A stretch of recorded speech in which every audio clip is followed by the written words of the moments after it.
Well, thank you for being fabulous as usual. No more black shift dresses for you, I see. Not that that's all we care about, but thank you for the fabulousness. We appreciate it. Thank you. You actually wrote about this in one of your essays. You thought to be serious, to be taken as serious, you had to wear those black shift dresses to your events. And how did you give yourself permission to stop? I think I got older. When you get older, you look in your bag of Fs to give, and it's true,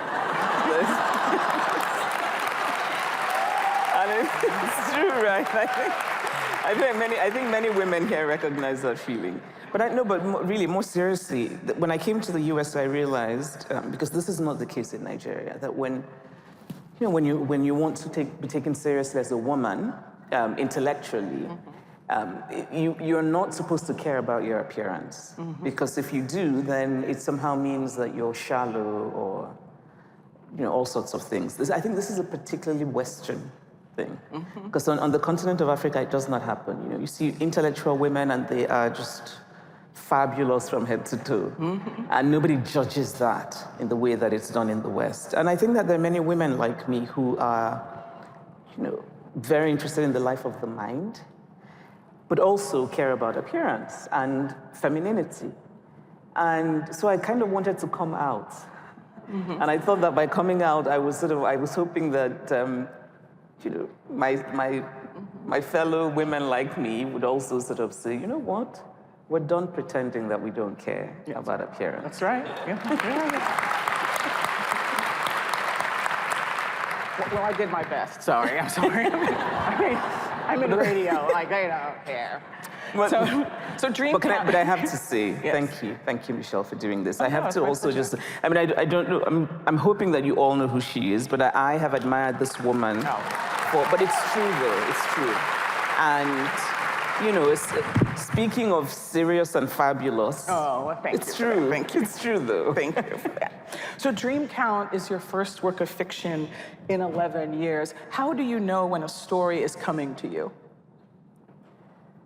How do I know? I don't know how I know, but I know. But it's true.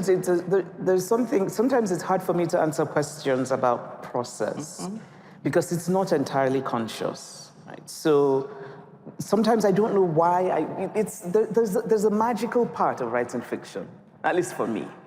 And I like to say that characters start to speak to me, or start to make themselves known to me. Right? So I'm never quite sure. For example, with Dream Count, I don't know how I knew that I would have 4 characters. I knew I wanted to write a book about women. I wanted different points of view. At some point, I thought I would have 2 women. And somehow it became 4. I was going to ask you about that because I was thinking about the fact that it's the interweaving stories of 4 women, but Little Women is 4 women. Sex and the City, 4 women. And I just wondered, is there something about the 4 when women's stories, not that they're the same, I have to say I really enjoyed this parallel. It's a very interesting one. But I just wondered if Louisa May something Alcott about and Candace Bushnell, there's a connection there. Is there something about 4, a group of 4, when it comes to the way women relate and respond to each other? I'm one of 3 kids, so 3 is tricky. 3 is terrible. Because there isn't, why is that? Because there isn't a balance. Because I'm in the middle. That's the worst. That's why. Any other middle kids here? You understand? I'm right. I think afterwards you can all get together and talk about Exactly, our trauma. But just self-therapy. But is there something about the 4, or is it just how it came to you? I don't actually know, but I do think there's something about, yes, because initially I was thinking about 2 and then it became 4. So maybe there's something to not having done 3 characters. I really don't know. But I think it might also be that I wanted to have a wider breadth of female experience. And when you have 2 people, that's not enough. And 3, imagine being the middle character. Exactly. That would not be fun. Have many of you had a chance to read Dream Count yet? Have you had a chance? Okay, great. The reason I want to ask is it focuses on the 4 women. There's Chiamaka, who's a writer, Zikora, who's a lawyer. I'm always going to pronounce her name incorrectly. Say it, Ome. Go on. No, you're going to mess up. Omelogor, Well done. That's a good try. Omelogor, who's the banker, and Kadiatu, who's a housekeeper from Guinea. Most of the three other women have roots in Nigeria, but Kadiatu is from Guinea, and she's Chiamaka's housekeeper. And okay, so who's your favorite? I want to ask who's your favorite. I know who your favorite is. Chiamaka. You do? Yes, we talked about it. Chiamaka. Whose favorite is Chiamaka? Nobody? Well, we do have a taker. Thank you. Okay. A very brave woman there. Whose favorite is Zikora? Nobody? Oh my gosh. Wow. Omelogor? Whose favorite is Omelogor? Really? Ah. And what about Kadiatu? Okay, Kadiatu. So I just, okay, and the men, and isn't that interesting? Yes. Isn't it interesting? Yes. Who's your favorite? You know, I love all my children equally. Yeah. But you know, it's interesting because this is what I love about sort of doing the public things, is that I learn from my audience. And so I'm really curious, if in Nigeria it would be quite different. I think many women felt a connection to Zikora in Nigeria. And why do you think that is? I don't know, I think maybe because Zikora is the most conventional, in some ways, character. She's the woman who has the most conventional dreams. She's the woman who, you know, follows the path that she is expected to follow, in a way. That she has the job. She wants a husband. She wants a big Catholic wedding. She wants all the things she's supposed to want. And so I think that maybe that makes her more familiar to a lot of women in Nigeria. I don't know. Actually, I was surprised by that. I thought that they would, yeah. And I was curious, is there someone that people don't like? And is it different? Yes. Tell me about that. Is it different in between Nigeria and people America? do not like Chia. Interesting. And I was shocked by that. I did an event in Lagos, and my moderator, who's also a friend of mine, who's a brilliant man, he started by saying to me that Chia was stupid. And he used, but you know, in Nigeria, when we say that somebody's silly, we don't actually mean silly as silly, we mean stupid. So he said, Chia is silly. And the audience applauded, yeah, she's silly. And I thought I had created this character who was universally lovable. But you know, you never know. But I think that there's something about, so Chia is not just a dreamer, she's a dreamy dreamer. No, she's impractical. She's also incredibly privileged with her wealthy parents. She's sort of, you know, there are people for whom Chia is a person who flits around things and isn't a serious person. And I think for many Nigerians, there's a very pragmatic way of looking at the world. And there were women who said to me, she found this man who was employed, good looking, was willing to marry her like tomorrow, and she said no. Like, who does that? So I think there are many reasons for which many Nigerian women feel some kind of way about Chia. Feel some kind of way about Chia. Yes. And what about in the US? Have you observed? As we can see, I think Omelogor, and I've noticed this also in previous events, I think Omelogor is the character that is certain, you know, I think Kadiatu is the most popular in America. Interesting. Yes. For those who have not had a chance to read the book yet, Kadiatu is the housekeeper who experiences something terrible. And it is loosely based on an experience that many of us will remember. It was in the news where a housekeeper was raped by a prominent figure, French financial official. Yes, The charges I were- think we can name. Well, he was never convicted in this country. This is true. So I don't know what the parameters of that are, but the We charges can say but alleged. we know who he is. Yeah, because it was in the news. I mean, But the charges were dropped against her, and of course, her character was very much maligned. It's like they claimed it was a consensual event, and of course, it later turned out that this individual was involved in all kinds of, you know, transgressive activities in his home country, but he walked away free. Yeah. And so, and I found it very moving and also very painful. Yeah. To experience what this was like from her perspective. We could imagine. Yeah. But here is a person, you gave this person words. yes, and also hopefully dignity. Because I think for me, this was the reason I felt so wounded by that story. Is that she was not allowed her human dignity. You know, she's a woman she's not formally educated. She's left Guinea and come to the US. She's very hardworking. and I suppose I want to just say that again, she's an immigrant and she's hardworking. And, and she's cleaning hotel rooms. She's very proud of her job because it means now she can, take care of her daughter. She can send money back home. There's an independence she has that she would not have had in Guinea. And this is a woman who I think would have been perfectly happy with that life until this man, you walk into a room to clean a room and your life changes forever without your permission. I find that, and I think... And also what was painful was her reverence for and appreciation for America. Yes. This is a place that, what an amazing thing. Like her daughter becomes ill and she gets an ambulance and someone comes, oh my goodness, that's terrible. Oh my gosh, I interviewed America. This is so bad. It's my daughter's TikToks. It's the worst, I'm sorry. Well, your daughter's TikTok just comes on? Well, it was in my pocket, clearly. This is what I was doing before oh my God, somebody help me. This is the worst, it's so embarrassing. Just swipe, I think if you just swipe up and close everything. And I'm in broadcasting. Somebody help, somebody throw it. Just swipe up. Anyway, thank you, I threw it.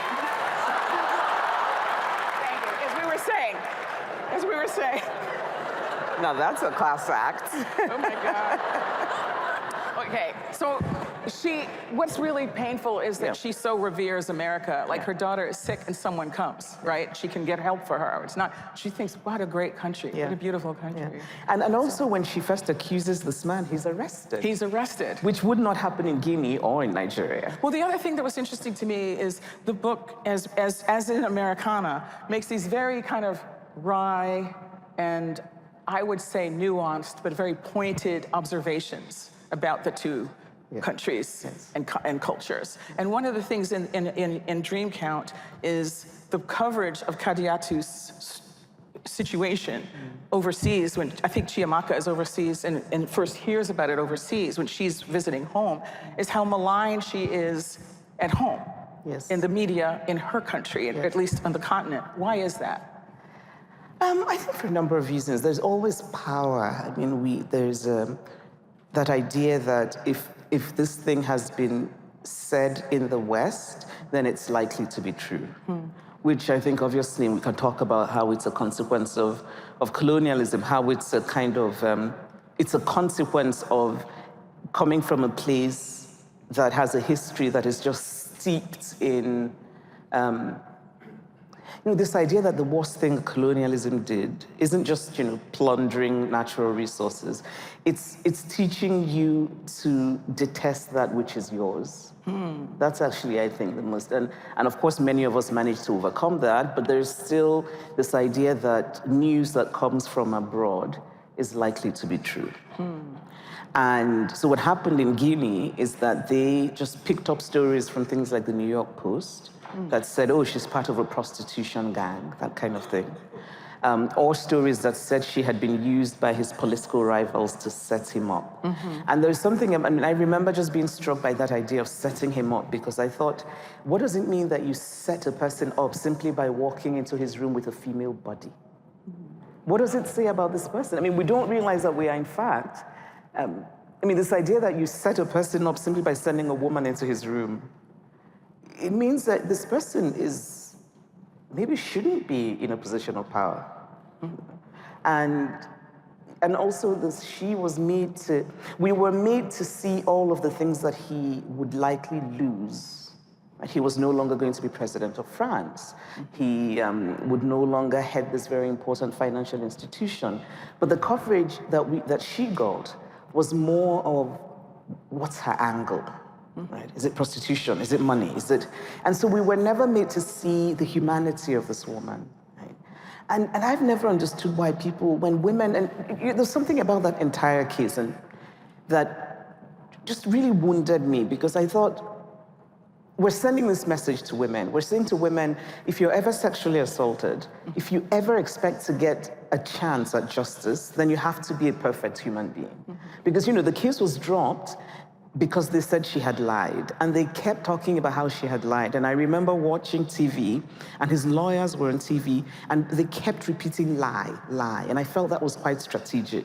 And if you hadn't followed the story, you would think she had lied about the assault. But actually, they said she'd lied on her asylum application years before when she wanted to come to the US. And so I thought, this means if you're ever sexually assaulted, you better not have lied when you were in second grade. Because, somebody will say, well, you did lie about that pencil, so you can't be a credible witness. I mean, there's something about it that I found so deeply misogynistic, just so horrible. And so I think the story stayed with me. I did not plan to write a character inspired by her. I really didn't. And it's been a while, it's been a number of years. And from time to time, I would sort of look her up just to see what was going on with her. But it wasn't something I thought about doing consciously. And then I started writing the novel. And I'd written quite a bit of Chia before it came to me. Oh, Chia's housekeeper is going to be, my tribute to a woman who I think was just treated in the most inhumane way.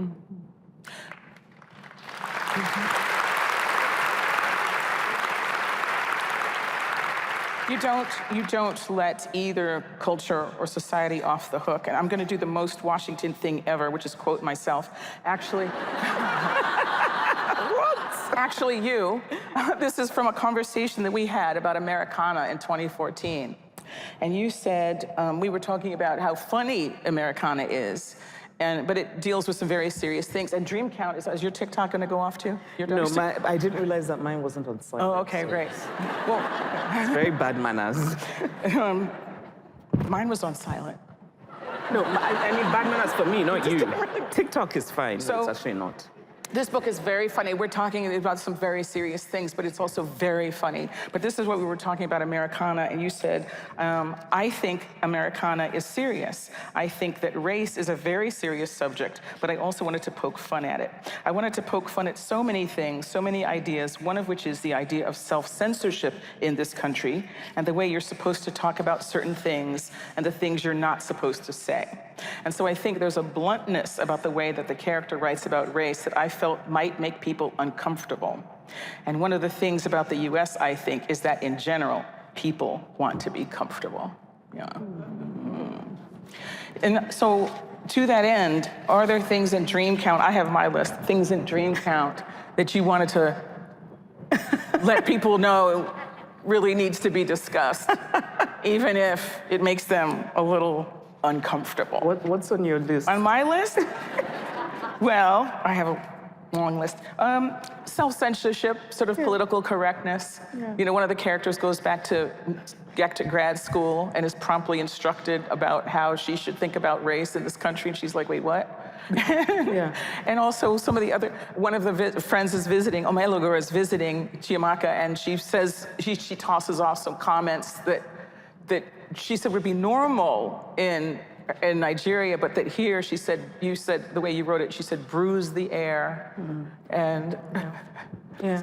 So I have others too, like the fact that the men in this book are trash, but that's a whole other, we'll talk about. I think we should talk about that. We should talk about that. You have said this before, and I just want to ask whether we might do something with that word trash. Okay. Whether we might. Let us do something with that word trash. The men in this book are terrible. Am I wrong? Am I right? Oh, come on, people. No, okay, Chuka is a nice, Chiamaka's, the one who's pursuing Chiamaka, he's a nice man. So her dad is a nice man. There we go. So there is some redemption. Everybody else is trash. I think, Blaine, okay, maybe we should talk about self-censorship instead.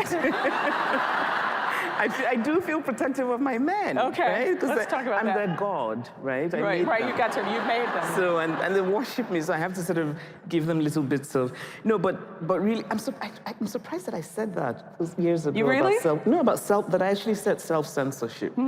Because I think, and obviously I think I said it in a way, and I still talk about that now, but the context is a bit different, I think. Yes. And obviously I think that the self-censorship, which when I came to the US, I thought was a cultural trait, especially on sort of the my American tribe, which is sort of left-leaning people, I always felt that the goal of having conversations about ostensibly important things was not truth, it was comfort. So I would have conversations, class, race, gender, but I think particularly race. And I just felt that people just weren't really saying anything because everybody wanted to make sure that everybody was comfortable. But we are now in a moment where Yes. the context is different. It is very different now. I'll just say there was a large group of people, some in particular, who could care less, Yes. who is treated with dignity. Yes. They don't care if you're comfortable. They don't care if you're safe. Yes. Okay? But, yes. So yes, this is they don't true. care. But They don't care. But I think when I say comfort, I don't mean it in a necessarily good way, if that makes sense. So I think today the context is so different from Americana. It's so much more. It's uglier. It's and because it has the force of politics behind it now, I think, and.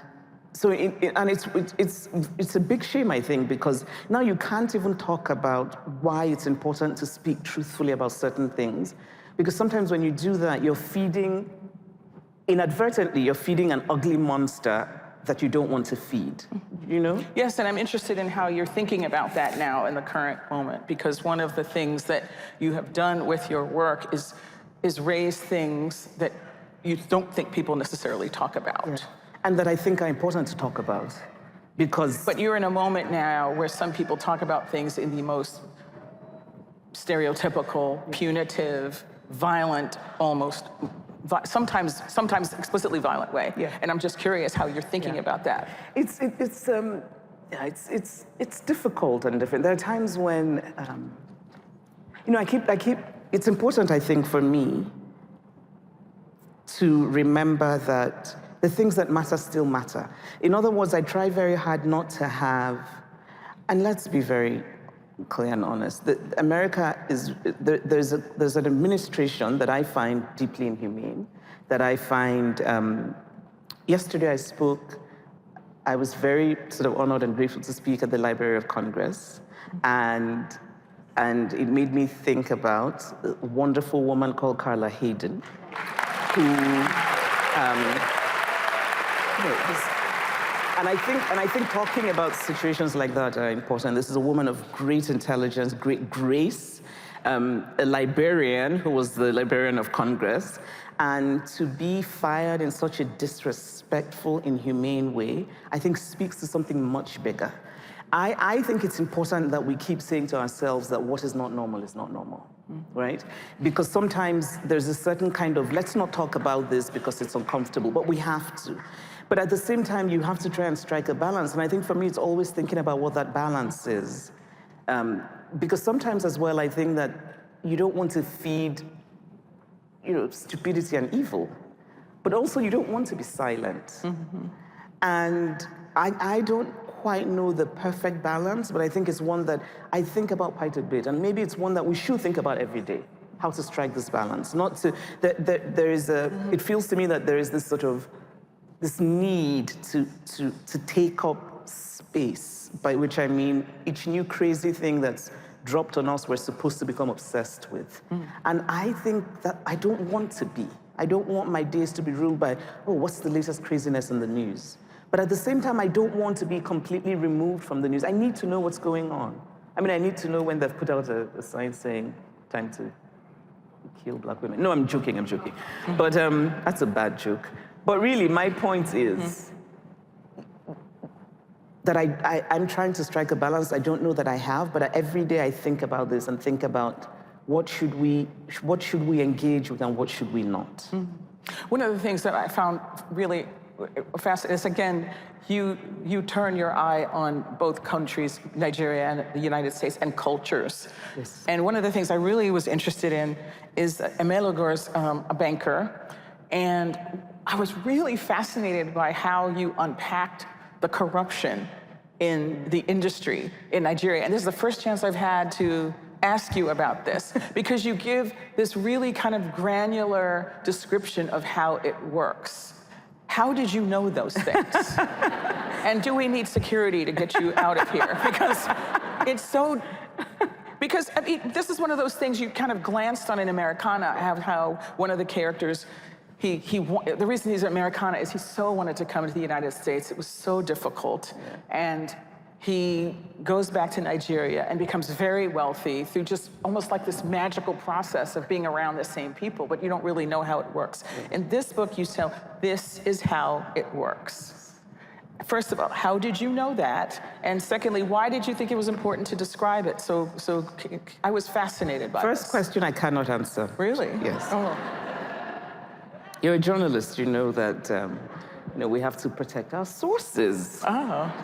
I'm not a journalist, but I can tell you that this is in fact how it happens. That's all I'll tell you. This is in fact how it happens. Did any of you know what I'm talking about? Those of you who've read the book, were any of you fascinated by this? Because one of the things, again, that I appreciate about your work, even those that rely, even the books that, like Americana and Dream Count, that talk a lot about relationships, you talk a lot about women at work and what women are doing at work. And I just think that's something that a lot of people don't write about. When they think about women's stories, it's always about their relationships are important, but this is what she was doing at work and how she navigated that. And I was really fascinated by it. So this is in fact how it happens, one of the ways in which it happens. So for me, writing realistic fiction means that it's important to get certain things right. I know writer friends who don't agree with me and who say, well, it's imaginative. And I'm thinking, well, there are many people we read Charles Dickens and we get a sense of a particular time in London, but it's fiction.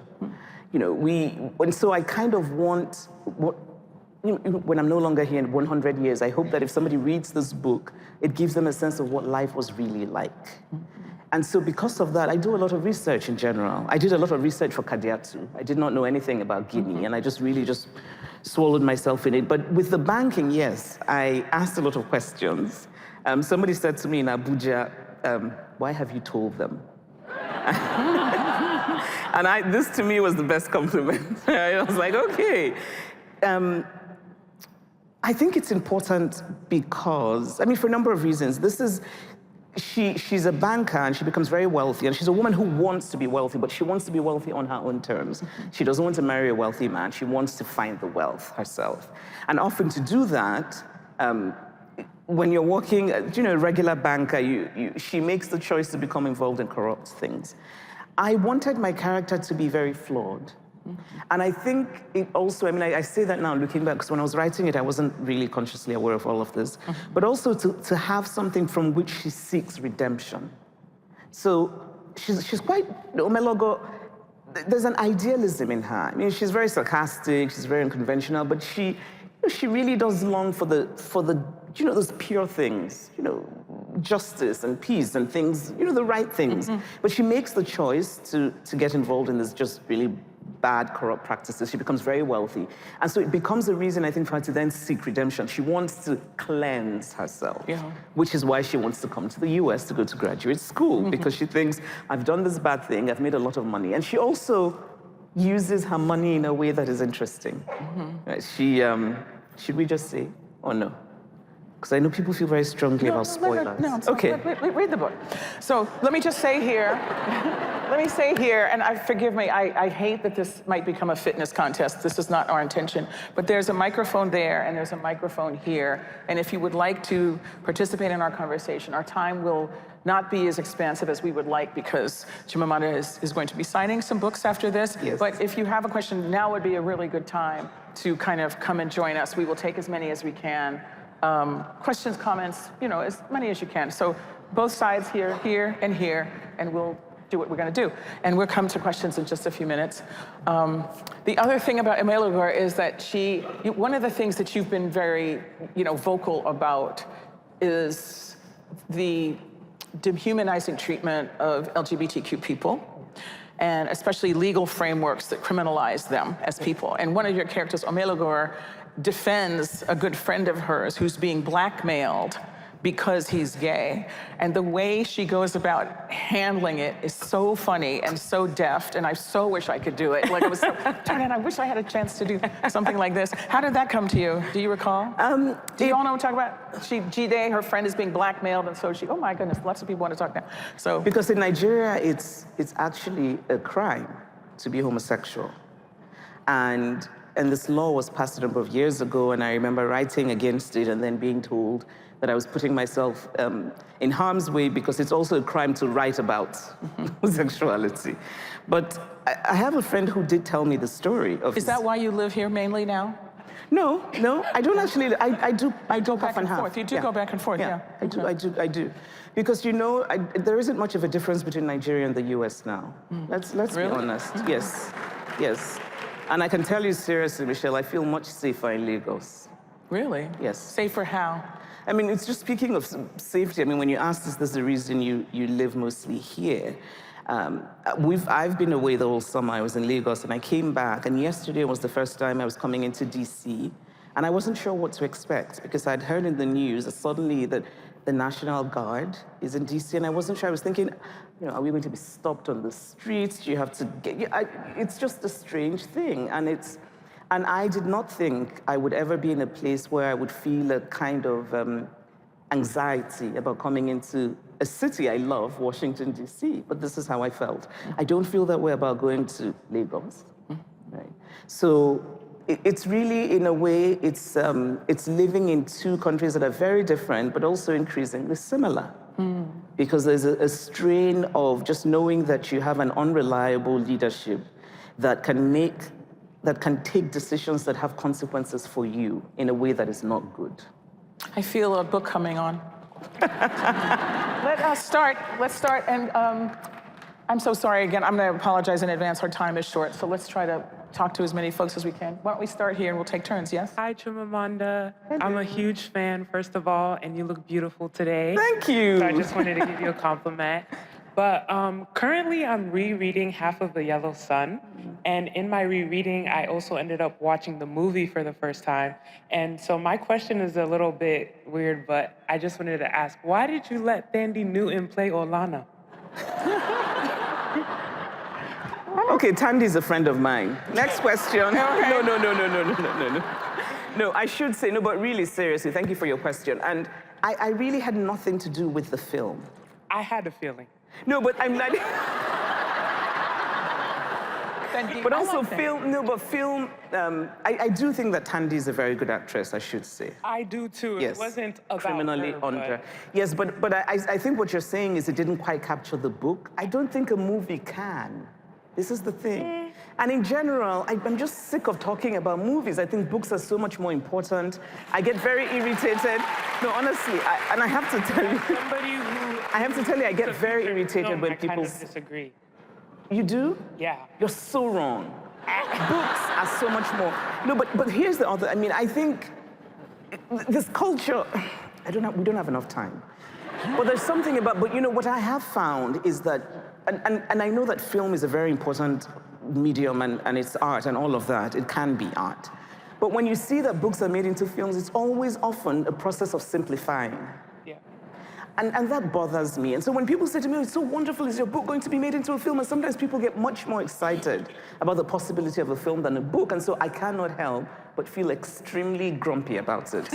And so whether or not you like the film, that's your problem. Okay. If you like the book. All right, hopefully we're going to go here. Thank you. We're going to go here. Hopefully it's not about the next movie, about Americana. Okay, here we go. No, please don't ask me about Americana movies, please. Well, hi. Hi. You'll have time to think about it now. Go ahead. Well, hi, I'm Mia, and I just wanted to ask about how Chia feels very sad and lonely and almost kind of hopeless at the beginning due to COVID at the beginning of Dream Count. Did you feel those sort of feelings? Did you kind of pull from your own experiences during COVID? How did you deal with the pandemic and with quarantine? I'm not sure. I mean, were people happy then? I feel like the norm was we were all sad. But my COVID experience was I think, slightly different because my father died just weeks into lockdown. And so my COVID experience became one of just intense grief. So I was very much aware of a larger grief in the world. You watch the news, you read the news, and you're just so pained by people dying. But then you're also caged inside that very intense feeling of your own grief. So it was very strange for me. I was not a happy person. I can tell you that. I mean, if you were, you have to tell me what the hell you were drinking. I mean, who was happy in COVID, honestly? I just wanted to add something else about the first question. Is that, no, but seriously, I just want to be, I don't want to come across as too flippant. In general, writers don't all actually have a say. You know, when you're the writer option, you don't really have a say. And even if they give you the tag of executive producer, it really doesn't mean anything. And so I could not have, for example, said, no, that person cannot be in the, I could not have done that. Also, it was a very small production. It didn't have a lot of money. I think it was a labor of love for the director, who was also a friend of mine, B. Bandele. And so I understand when people feel strongly about the film, not really capturing the book. I hear you. But, you know, we have the book, I think is what I would say. This is about your essay, It Is Obscene, if it's okay to ask about that. It really resonated with me, and I was wondering if your thoughts on that experience that you write about have changed in any way, and how you've navigated, like, psychologically, I guess, after having your name twisted and attacked like that. I don't actually, you know, I wrote that in a fit of rage at 2 o'clock in the morning, sitting on my bed in Lagos. And so I don't actually remember exactly what I wrote, and I haven't gone back to read it, but I can tell you probably nothing has changed in how I feel. And you know, I think it's important that sometimes it's easy to think because somebody is a public figure, they're no longer somehow human. You know, fame does not, in fact, protect you from your human fragility.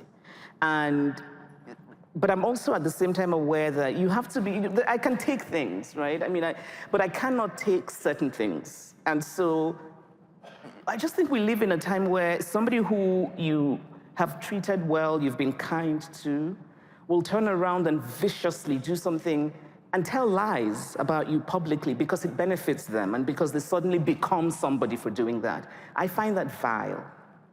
Mm-hmm. So yes, I think it's obscene. Mm-hmm. Ibo Kwenu. I'm Ngozika. I love all of your work. Thank you. You got me to start reading again. Yes. I'm an attorney, and I didn't read for a good books and things like that for a long time. And then I bought The Thing Around Your Neck and Purple Hibiscus here in DC. I'm a native, but read it in Nigeria when I went home for Christmas. And like I said, I'm sorry, I forgot your name, but the interviewer perfectly explained, like, I love the way you explain and write things. Sometimes they're uncomfortable, they make us uncomfortable, but they make us think, and I love how, like, bold you are. Oh, this is so good. My ego. do not. Bring it on. You're my sister and my namesake. Thank you. Thank you, I appreciate that. Just proud of you both. So, but don't kill me because I put my head down. I will ask you just this one thing about Americana. I got so excited. Like I said, I love all your books, and I have them all. I got excited because Lupita's my other sister in my head, and when I saw that you guys were putting it together, I know there were things during the pandemic you guys couldn't film it, but I saw you guys took a picture at the Met Gala. So I'm hoping, just give us something. Will it come back? Will you guys be doing it again, or is that still in production? Don't kill me. I think if I were you, I'd run. I think I'd run. Ngo. I mean, you're a lawyer and I'm not, but Ngo, as Jackie your Nodani. counsel, I would. Jackie Nodani. There were a lot, Shaggy. And I hear you Speaking both. Igbo to her, I'm No, saying to her, speaking. go sit down. Okay. I tried to No, tell you her. know what? Honestly, I can't even tell you about it because I really don't even know. No, I understand. I just had to shoot my shot. Sometimes things come back. Sometimes Yeah, and they the come thing back. about, it's such a complicated process making Yes. things, and it's not a world I'm very interested in, right? Yes. But, and so it was supposed to have been a TV series. I really don't even know where it is now. It's okay. But yes. You've answered all But that I need. Lupita is a beloved friend. I love her. Yes. You're my sister, obviously, but she's We can all be sisters, and then we can go to exactly. brunch. Exactly. I love we're you. gonna Thank try you to- so much. Thank you. Thanks for coming. Hi, Chimamanda. Thank you so much for coming here. And thank you so much for coming to Brazil. Many friends saw you there. Thank Yes. you. We were really happy to see you there. So could you share a bit about your process of writing this book and writing Americanas? What were the difficulties in each they were different? Were they different, or the similarities? Oh, they were very different, very different. And I think it's because I was a different person. I think I've said that Dream Count is my first grown-up novel, and I mean that. And it's not just because I'm obviously older, but also because I think my life changed so drastically, so consequentially. This is the first novel I've written as a mother, and this is the first novel I've written as a person who does not have parents. And the latter is what really, I think, kind of destroyed me, and you kind of have to remake yourself, because my entire identity, my whole life, was that I was my parents' daughter, and I was, I had just the most loving, the most wonderful parents. And then it's as though you've had this cover over your life, your whole life, and then suddenly it's just yanked away. And my parents died unexpectedly and too soon, my mother after my father. And I started writing after my mother died. And so it was very different. I think creating always has an element of, I like to call it a creative malaise, but it's an anxiety. And I think this is true for people who do pottery, who paint, who do music. There's anxiety. Because there's also a level of helplessness. You have a gift that you're using, but you're not entirely in control of the contours of that gift. And so, but I think with Dream Count, that anxiety was heightened by grief. And so it was so different. And I think my sentences are different. I think I'm much more aware of how short life is. Nobody knows tomorrow, so you might as well leave in that sentence that you love, even though it doesn't bloody well advance the character. Who cares? I like the sentence. I really do feel I had, and I think there's a kind of freedom. In a way, it's sad, but there's a kind of freedom that experiencing intense grief gives you. It makes you really determined to narrow down to what really matters. We're going to, I apologize, we're going to take this question and then this young man, that's going to have to be our last questions. I'm sorry. Sorry, guys. I did want to cut down my rambling, but I just cannot help myself. I'm sorry. So this person, this young person here, and then this young person here, that's going to have to be our last questions. Okay. And I'm sorry in advance, and thank you all so much for your patience. Hi. Hi, it's such an honor to meet you. You're my favorite author. Americana is probably the most influential book I've read my entire life. I read it for the first time as a summer reading assignment the year it came out in high school. And I've read it every summer since, and I feel like it's such a testament to your writing that I read it now 10 times. I make my partner read it right now. He's enjoying it. And I feel like it's just so, every year I get something new out of it that helps me think differently about whatever I'm going through in my life. And I think it's a coming-of-age novel. It's been such a coming-of-age partner for me, and it feels like I'm getting a visit from a friend. I feel view Ifemelu as a friend every year when I read it. And so I think she feels like such a real person to me, and I've always wondered how much of her and how much of your other characters are somewhat autobiographically inspired, and obviously some of them, you're not Obinze, you're not a man, but I'm sort of curious what your process is about. Do you take anecdotes from your real life or aspects, larger swaths of the character about you? If you could just speak a little bit to that part of your writing process. Thank you. Thank you for your words. It really means a lot to me. Thank you. It's the sort of thing I want to record and play when I have my deep, dark days. I'm serious. I'm really serious. I think sometimes people think success means, success is wonderful and I'm very grateful for it, but it's not all wonderful, So those dark days come, and I appreciate words like yours, really. The idea of a novel being a companion, I find very moving, because I also have novels that I think of as companions. But all of my characters are me. I find it interesting, you said you're not Obinze, but actually I kind of am. It's true, though. I think, Ifemelu, I borrow from myself a lot. I borrow from other people a lot. I'm a person who's constantly watching. And I also eavesdrop, and I think this is a really important tool for anybody who wants to write fiction. Even if you want to write fantasy, because fantasy in the end is rooted in a certain kind of reality, you need to know how people talk. And sometimes your own personal circle is not big enough. So when you go to a cafe, sit next to a group of people and pretend that you're drinking your latte and just listen. I do that a lot. I love eavesdropping. I ask questions, and whatever about privacy, whatever.